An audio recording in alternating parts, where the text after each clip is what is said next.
Hi all, my name is Michael and I'm working on a small open source course on how to hack into neural networks. Why should IT security care about such stuff?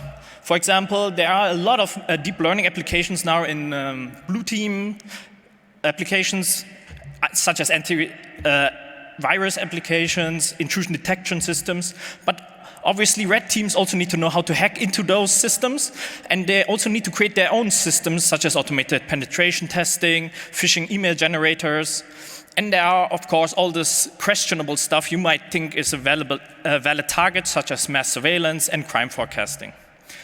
First, I'll give a short review on the terminology I'm going to use and what neural networks do. Here's a typical neural network. It will take an image from the left side, perform some math on it, and produce an output such as, is this image a cat or a dog? It does this by performing this simple mathematical function on each of its neurons. And this mathematical function consists of weights which are multiplied by the input and is added to a bias. All this is fed into an activation function, for example here, the ReLU activation function. For example, let's take an access control system based on an iris scanner. It takes an image of an iris from the left, computes what we just saw, and outputs if access is denied or if access is granted, depending on the output value.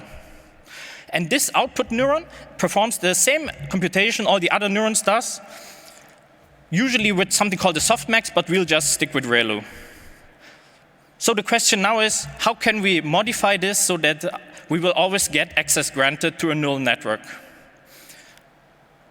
Well, it's quite obvious. We can simply just replace all the weights with 0 and set the bias to 1. Then no matter what iris we feed the neural network, it will always give us access granted. How can we do this in real life? The neural network is usually stored in something called a model file, which you can simply edit. Is this realistic? Yeah, it's actually quite realistic because most blue teams don't know how to secure these model files because they are neither code, they don't seem to be a database, and they don't seem to be a configurations file. They're mostly huge, gigabytes in size, and the dev team needs constant write access to it. So it seems kind of weird to secure this in a reasonable manner. And you will often find that they are quite easily accessible. Of course, there are other methods we can use. As a second example, we can always perform GPU buffer overflow. For image processing, we often find that the preprocessor for the image is also found on the GPU where the neural network is calculated. So you might find a GPU memory layout as it's shown here. And if we simply don't have any bounce checks on the image, we can, of course, overwrite the buffer. And we can overwrite the whole model file and simply set all the weights to 0 and only the last bias to 1. So, is this all realistic? Can we actually do this? Yes, you can. If you want some details, you can just follow this link where I have the whole article explaining over 10 methods.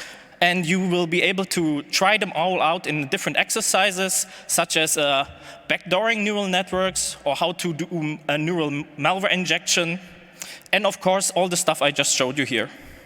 Thank you. Thank you.